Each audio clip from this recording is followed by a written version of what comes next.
tub, don't go around when the love ain't true.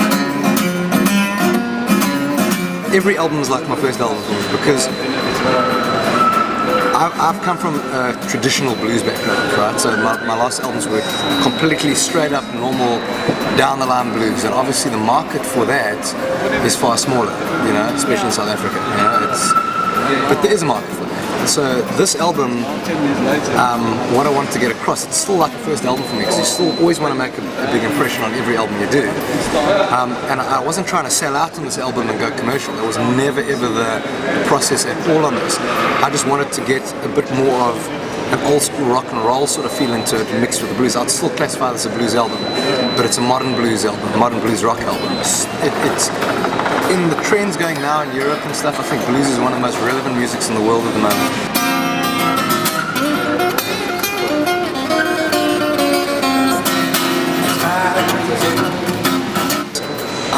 I took my other influences besides the blues, which is I'm very influenced in the jazz world too, and I'm also very influenced in the rock world, but not necessarily modern rock, more 70s rock, old school rock, and trying to sort of blend all of that together like in like a stew almost and see what it comes out as. And so I think if you blend that, different stuff starts coming out.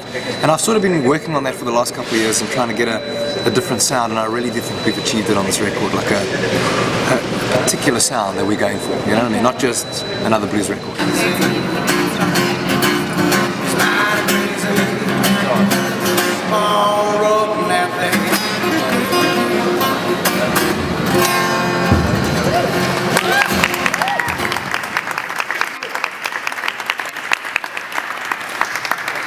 I've done Kirstenbosch twice before, but never as my own show. I've always done it with 3 other artists, sort of like a mini festival, if you will, in that hour and a half, you know, which has always been great, and it's always been sort of a highlight show for my year. And I asked Sarah Kirstenbosch beginning of last year if it would be all possible for me to do my own show there, you know, which is obviously a risk because, you know, it's really putting yourself out there. But it's sort of been a dream of mine, and they were kind enough and they agreed to give me my own show. But obviously we have Natasha Meister opening for us, which she is just unbelievable too. And then I thought, well, why not launch the album here? It's my highlight show for the year. It's the most beautiful setting for me out of any venue or any show that I do the whole year. It really is. I mean, I can't think of a better setting, weather depending, obviously. I was once blind, and now I can see.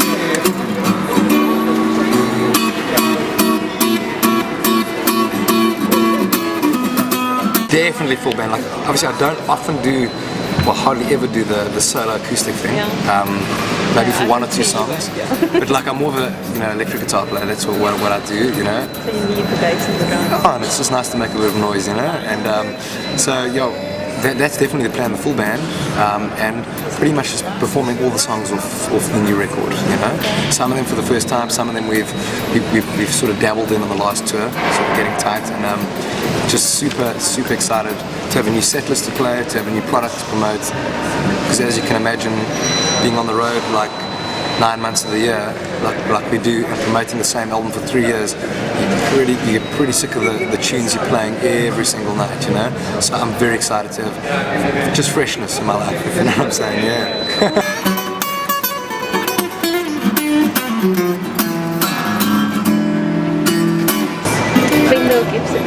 Fender all the way, man. I know you endorsed your camera, yeah? Yeah, I have to, you know. Okay, cool. No, but that is your favourite, obviously. Without a question. All my heroes. I play a Strat, yeah. I play a very old Strat. It turned 50 years old on New Year's Eve. Yeah, 1962. Where did you get that? I found that in Joburg at a little guitar shop, you know.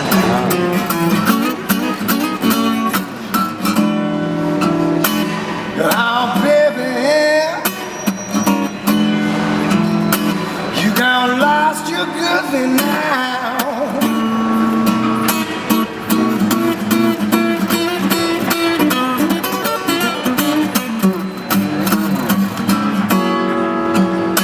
The way I should love you, baby, it's the way I hate you now.